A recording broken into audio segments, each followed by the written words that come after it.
Hey guys, LevelCap here, and today I've got an episode of Loadout, the series where you guys, the viewers, get to help me pick and choose a weapon and configuration. The way you do this is you leave a comment in the comments section letting me know what kind of gun and accessories you'd like me to run with, and I will look through the top rated comments and pick one for next episode of Loadout.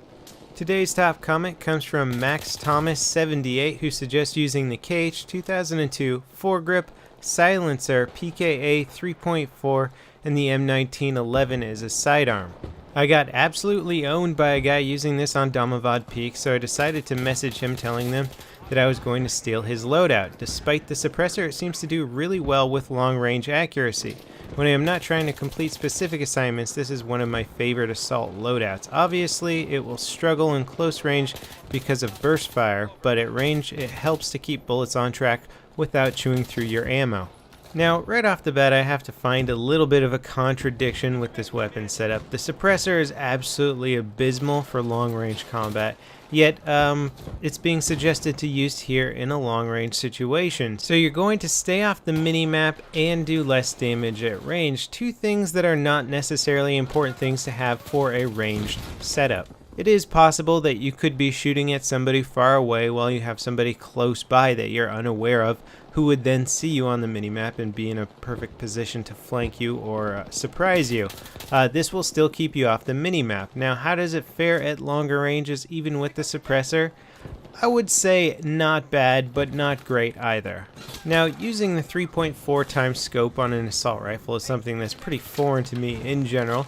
It was kind of nice for long-range targets, but it can absolutely allow some opponents to sneak up on you when you're aiming down sights at a target far away, which is something that is hard for me to get used to personally for somebody who likes using the Cobra or red dot sight with your assault rifles. You can still shoot at those guys long range, but you're going to be aware of anybody in, say, the background or foreground moving around that you might not be aware of using the 3.4 times scope, since you narrow down your field of view so much that you really can't see a lot of what's going on around you. Now, what Max said about this gun not chewing through ammo very fast is absolutely true. You can't fire this gun too fast with the burst fire mode because the side-to-side recoil and just the recoil in general puts it all over the place, so you're forced to wait a little bit longer in between intervals of firing this weapon. Now, as annoying as this can be, it also does conserve your ammo. In this first life here in this round, I was able to go on a 16-player kill streak. Something that's much harder to do with a weapon that chews through ammo like the M16 or AEK. I also tend to agree with Max on what he said about this gun lacking in close quarter situations. Because of its burst fire nature, it's just not going to be able to compete with some of the fully automatic weapons out there. But what it does make up for in close quarter engagements is its hipfire accuracy. This gun actually has on par hipfire accuracy with something like the AUG or the F2000, so you can actually still get decent hipfire shots. Unfortunately, those hipfire shots are still burst fire shots, so they're going to be a little bit trickier to keep on target, or rather put as many shots down range as effectively. Another thing to be aware of is that with a burst fire weapon, if you click too fast, it will stop firing, what people refer to as the jamming effect. And that's something that will happen a lot in close quarters with this gun until you absolutely master the rate of fire. Sadly, I would say the only thing I was enjoying about this loadout is the fact that I was really staying off the mini-map. The suppressor is something that's not used quite as commonly nowadays, but it actually is extremely useful in team deathmatch situations. You do have to be aware of those MAVs though and take them out as soon as you see them. After this round though, I ended up joining a server that was filled with a bunch of pretty good players using stuff like the AK, M16, and AN94. And I have to say, when I came up against those guns, I felt severely undermatched. The only time which I felt like I was able to outshoot those players was when I just had the surprise on them. When it was a stand-up fair firefight, I would aim down my 3.4 times scope and just watch my bullets spread all around my target. Unfortunately, the accuracy at long range leaves a lot to be desired, even when compared to something like the AEK or the M16A3. I felt like I was able to keep my shots much more on target and really dish out kills even in longer range situations. Part of this is due to the unfortunate effects of burst fire. Now, every time you fire off a fully automatic weapon, your very first shot has a first shot recoil multiplier, which is generally higher than your normal recoil multiplier. So your first shot is going to kick back a bit more.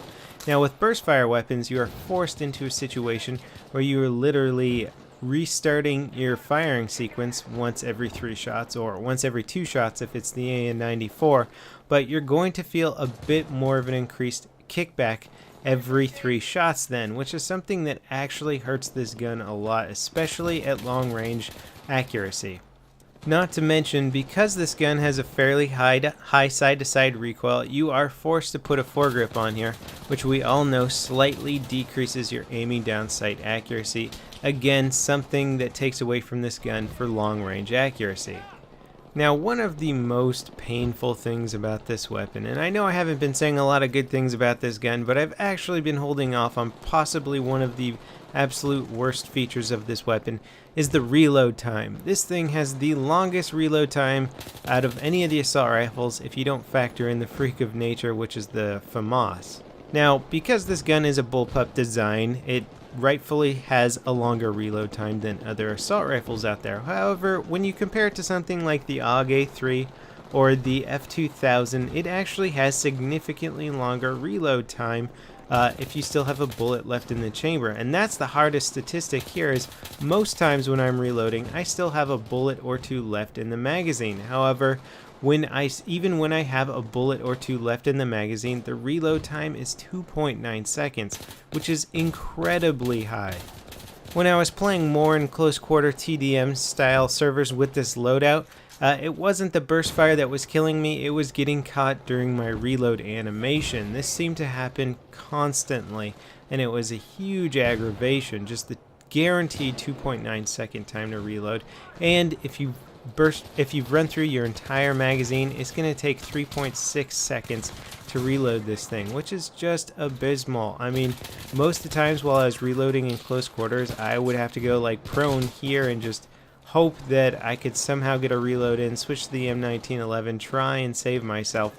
But you better have your finger on the sidearm button while reloading this thing, because chances are you are going to get caught.